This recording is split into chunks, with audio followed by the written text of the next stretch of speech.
தந்தி தொலைக்காட்சி நேயர்களுக்கு வணக்கம். நல்லதை சொல்வோம், நல்லதை செய்வோம், நல்லதே நடக்கும். ஒரு வாழ்க்கையில் நல்லது நடக்க வேண்டும் என்று சொன்னால் நல்லதை சொல்ல வேண்டும், நல்லதை செய்ய வேண்டும். அந்த அடிப்படையில் இன்றைக்கு 12/7/2017 புதன்கிழமை அவிட்டம் நட்சத்திரம் இரவு 10:22 வரை, பிறகு சதயம் நட்சத்திரம். இன்றைக்கு சங்கடகர சதுர்த்தி. தும்பிக்கையானை நம்பிக்கையோடு வழிபட்டால் இன்பங்கள் எல்லாம் நம் இல்லம் தேடி வந்து சேரும். இன்றைக்கு நான் உங்களுக்கு சொல்ல இருக்கிற நல்ல கருத்து, 2 தினங்களுக்கு முன்னாலே பார்வை கூறுகின்ற பலன். அங்கவியல் சாஸ்திரத்திலே பார்வை எப்படிப்பட்டிருந்தால் எப்படிப்பட்ட குணம் இருக்கும் என்பதை பற்றி எடுத்துரைத்திருந்தேன். தொடர்ந்து உங்களுக்கு தந்தி தொலைக்காட்சியிலே சொல்வேன் என்று சொல்லி நான் பாதி சொல்லி அதோடு நிறுத்தி வைத்திருந்தேன். பொதுவாக கண்ணுக்கு வர்ணிக்கின்ற பொழுது மீனுக்கு ஒப்பிடுவார்கள். மீன் போன்ற கண்களை உடையவள், குவளை போன்ற கண்களை உடையவள், குவளைப்பூ கண் என்று சொல்வார்கள். வில்லுக்கும் ஒப்பிடுவார்கள். வில் போன்ற புருவம் இருக்கிறது, வில் போன்ற கண்களை உடையவள் என்றெல்லாம் சொல்வார்கள்.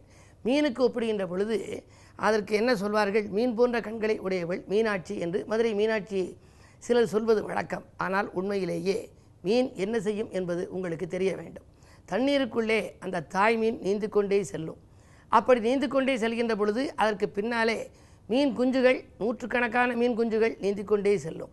திடீரென ஒரு இடத்திலே வந்த மீன் என்ன செய்யும்? அந்த தாய் மீன் திரும்பி பார்க்கும். திரும்பி பார்த்த உடனே அந்த மீன் குஞ்சுகளுக்கெல்லாம் பசி நீங்கி விடுமாம். பசியோடு வந்த மீன்கள், பசி துடிப்போடு வந்த மீன்கள் தாய் மீன் பார்த்த உடனேயே அது பசி ஆறி மெதுவாக செல்ல தொடங்கிவிடும். இதை நாம் கண்கூடாக பார்க்கலாம். அதே போல இந்த மதுரையில் வாழ்கின்ற அங்கையர் கன்னியா மீனாட்சி அம்மனை நாம் சென்று பார்த்தால், அவள் பார்வை நம் மீது பதிந்தால் நம்முடைய வாழ்க்கையிலும் பஞ்சம், பசி, பட்டினி இருக்காது. வாழ்க்கை வளமாக அமையும், செல்வச் செழிப்பில் மிதக்கலாம். எனவேதான் அந்த மீன் போன்ற கண்களை உடையவள் என்றால் அதற்கு பொருள், மீன் எப்படி பார்த்தால் அதனுடைய தேவைகளெல்லாம் அந்த மீன் குஞ்சுகளுக்கு நிவர்த்தி ஆகிறதோ, பூர்த்தி ஆகிறதோ, அதுபோல் நமக்கும் பூர்த்தியாகும் என்ற நம்பிக்கையில் சொல்வார்கள். இந்த அமைப்பிலே பார்வை எப்படி பலன் கொடுக்கிறது? ஒருவருடைய பார்வை நேரான பார்வையாக இருக்கும். அப்படி இருந்தால் அது ஒரு புனிதமான பார்வை. சிலருடைய பார்வையை பார்த்தால் எப்பொழுதுமே கீழ் நோக்கியே இருப்பார்கள். கீழ் நோக்கியே பார்த்து கொண்டிருப்பவர்கள் ஏதேனும் ஒரு குற்றம் புரிந்தவர்களாக இருக்கலாம், அல்லது அவர்கள் மனதிலே ஒரு குற்ற உணர்வு மனதிற்குள் இருந்து கொண்டே இருக்கும். ஒரு செய்யாத ஒன்றை செய்து விட்டோமே என்று இருக்கலாம். அல்லது சிலரை பற்றி சிலர் இப்படி நமக்கு செய்து விட்டார்களே, நாம் என்ன செய்வது என்று அவர்கள் கவலைப்பட்டு கொண்டே இருப்பார்கள். அதே நேரத்தில் வில் போன்ற கண்கள் இருந்தால் அவர்களுக்கு நீண்ட ஆயுள் இருக்கும். அதே நேரத்தில் அவர்கள் கர்வம் மிக்கவர்களாக இருப்பார்கள். யார் எதை சொன்னாலும் அவர்கள் மதித்து சொல்ல மாட்டார்கள். பூனைக்கண் போன்று சில அமைப்பு சிலருக்கு இருக்கும். அப்படிப்பட்டவர்கள் குறுக்கு வழியிலே சம்பாதிக்க நினைப்பார்கள். இந்த குறுக்கு வழி சம்பாத்தியம் என்பது முன்னாலேயெல்லாம் லாட்ரி என்று இருந்தது, இப்பொழுது அதை எடுத்து விட்டார்கள். இருந்தாலும் ஏதேனும் ஒரு வழியில் அப்படி செய்யலாமா, இப்படி செய்யலாமா, எதை செய்தால் குறுகிய காலத்தில் பெரிய செல்வந்தராக வரலாம் என்ற சிந்தனை பூனைக்கண் போன்ற அமைப்பு உள்ளவர்களுக்கு இருக்கும் என்று அங்கவியலிலே குறிப்பிட்டிருக்கிறார்கள். அது மட்டுமல்ல, அவர்கள் மிக மிக சிக்கனமானவர்கள். உதவும் குணம் அவர்களுக்கு இருக்காதாம். உறவினர்களாக இருந்தாலும் நண்பர்களாக இருந்தாலும் மிக மிக சிக்கனமாக இருப்பார்கள். அவர்களுக்கு நோய் அதிகம் வந்து கொண்டே இருக்கும். ஒரு நோய் தீர்ந்தால் அடுத்த நோய் வந்து கொண்டே இருக்கும். அதே நேரத்தில் கருட பார்வை என்று சொல்வார்கள். ஒரு பக்கம் அவர்கள் பார்ப்பார்கள், ஆனால் நம்மோடு பேசி கொண்டிருப்பார்கள். அப்படி இருப்பது மிக மிக மிக மிக யோகமான பார்வை. அப்படி இருப்பவர்களுக்கு திடீர் செல்வந்தர்களாக மாறும் வாய்ப்புகள் உண்டு. பரிசுகள் கிடைக்கும். எனக்கு தெரிந்த ஒரு நண்பருக்கு தமிழ்நாடு அரசு பரிசுச்சிட்டு ஒரு பல வருடங்களுக்கு முன்னாலே, ஒரு 15-20 ஆண்டுகளுக்கு முன்னாலே தமிழ்நாடு அரசு பரிசு என்று வைத்திருந்தார்கள். கருட பார்வை மிக்க ஒருவர் வந்தார். அவருடைய ஜாதகத்தை காட்டி 2ஆம் இடம் நன்றாக இருக்கிறதா, லாபஸ்தானம் நன்றாக இருக்கிறதா, நான் எந்த நம்பரிலே லாட்டரி சீட்டு எடுத்தால் நன்றாக எனக்கு விலகும், பெரும் பரிசு தொகை கிடைக்கும் என்று எல்லோரும் சொல்கிறார்களேன்னு சொல்லி என்கிட்ட கேட்டார். நான் சொன்னேன், உள்ளபடியே உங்களுக்கு கருட பார்வை இருக்குது, முதல் பரிசு உங்களுக்கு கிடைக்கலாம் அப்படின்னு சொல்லியிருந்தேன். அடுத்த குழுக்களிலேயே அவருக்கு முதல் பரிசு கிடைத்தது. கருட பார்வை என்பது யோகமான பார்வை. அது மாதிரி இருக்கிற பார்வையை பார்த்தால் அவர்களுக்கு திடீர் செல்வந்தராகும் யோகமெல்லாம் உண்டு. இப்படி கண் பார்வை ஒருவருக்கு நல்ல பலன்களை கொடுக்கும். அவர்களை பார்த்த மாத்திரத்திலேயே ஒருவருடைய கண் இப்போ இந்த அளவில் இருந்தால் இந்த மாதிரியான குணம் படைத்தவர்கள் என்பதை நாம் பார்த்த மாத்திரத்தில் தெரிந்து கொள்ள இயலும். இப்படிப்பட்ட அங்கவியலை எல்லாம் உங்களுக்கு எல்லா விதமான அங்கங்களுக்கும் பலன்கள் இருக்கிறது. அவற்றையெல்லாம் உங்களுக்கு தந்தி தொலைக்காட்சியிலே தொடர்ந்து சொல்வேன் என்று சொல்லி இனி இந்திய ராசி பலன்களை இப்பொழுது உங்களுக்கு வழங்கப் போகின்றேன். மேசராசி நேயர்களே, தேங்கி கிடந்த தொழில் சிறப்பாக நடைபெறுகின்ற நாள். இன்றைக்கு செல்வநிலை ஒருபடி உயரும். வாங்கல் கொடுக்கல்கள் ஒழுங்காகும். எதிர்பார்த்த சலுகைகள் எதிர்பார்த்தபடியே கிடைக்கும். விலகிச் சென்றவர்கள் விரும்பி வந்து சேருவர். ரிஷபராசி நேயர்களே, உங்களுக்கு சுக்கிரபலம் நன்றாக இருக்கிறது. உற்சாகத்துடன் செயல்படுவீர்கள். உத்தியோகம் சம்பந்தமாக நீங்கள் ஏதேனும் ஏற்பாடு செய்திருந்தால் அது கிடைக்கும். ஒரு சிலருக்கு பணியில் உயர்வு கிடைக்கும். ஊதியத்தில் உயர்வுகள் கிடைக்கலாம். 4 ராகு இருப்பதால் தாய் வழியில் ஆதரவு கொஞ்சம் குறையலாம். பெற்றோர்களை கொஞ்சம் அனுசரித்துக் கொள்வது நல்லது. தனவரவு திருப்தி தரும் நாள் இந்த நாள். மிதுனராசி நேயர்களே, உங்களுக்கு சந்திராஷ்டமம். கொஞ்சம் யோசித்து செய்ய வேண்டும். விமர்சனங்களால் விரிசல்கள் ஏற்படும். வியாபார விரோதங்கள் அதிகரிக்கும்.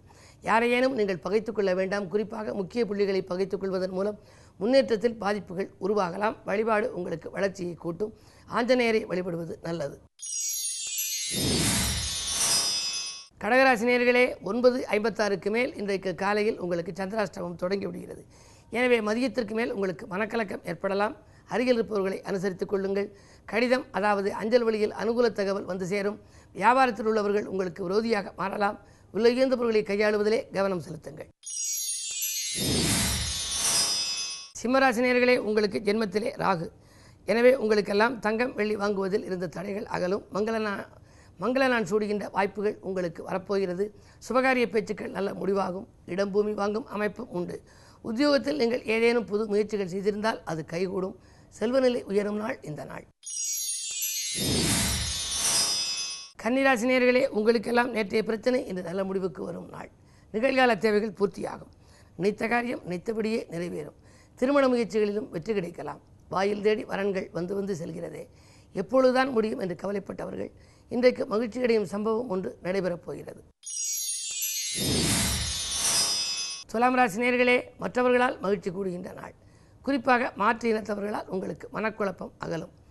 வீட்டு முயற்சிகள் உங்களுக்கு நன்மையாக முடியப் போகிறது. ஆபரண சேர்க்கை உண்டு. அது மட்டும் அல்ல, இன்றைக்கு பயணங்களால் உங்களுக்கு பலன் கிடைக்கும். அடுத்தவர்களுக்காக எடுத்த முயற்சியில் ஆதாயம் கிடைக்கும் நாள் இந்த நாள். விருச்சிக ராசி நேயர்களே, உங்களுக்கெல்லாம் வியக்கும் தகவல் வீடு வந்து சேரும் நாள். விடாமுயற்சிக்கு வெற்றி கிடைக்கும். விஐபிக்கள் உங்களுக்கு உறுதுணையாக இருப்பார்கள். தொழில் மாற்ற சிந்தனைகள் மேலோங்கும். பாகப்பிரிவினைகள் சுமூகமாக முடியும்.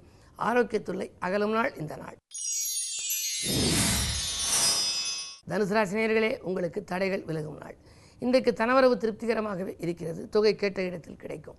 என்ன இருந்தாலும் தனாதிபதி வக்ர இயக்கத்தில் இருப்பதால் உங்களுக்கு கொஞ்சம் மிச்சப்படும் வாய்ப்பும் உண்டு. எனவே சேமிக்க இயலும். வங்கி சேமிப்பு கூட உயரும் நாள் என்று கூட சொல்லலாம். 10 குரு இருக்கும் வரை பதவியில் கொஞ்சம் பொறுமையை கடைபிடிப்பது நல்லது. மேலதிகாரிகளை கொஞ்சம் அனுசரித்துக் கொள்ளுங்கள். அலைபேசி வழி தகவல் அனுகூலமானதாக இருக்கும். மகர ராசி நேயர்களே, உங்களுக்கெல்லாம் சந்திரபலம் நன்றாக இருக்கிறது. கல்யாண வாய்ப்புகள் கைகூடலாம். எதிர்கால நலன்கிறது நீங்கள் தீட்டிய திட்டங்கள் வெற்றி பெறும். ஏற்றத்தாழ்வு நிலை இன்றைக்கு மாறும்.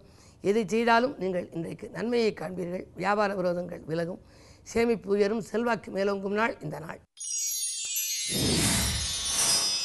கும்பராசி நேயர்களே, உங்களுக்கெல்லாம் இன்று காலை 9:56 மேல் உங்கள் ராசிக்குள் சந்திரன் அடியெடுத்து வைக்கிறார்.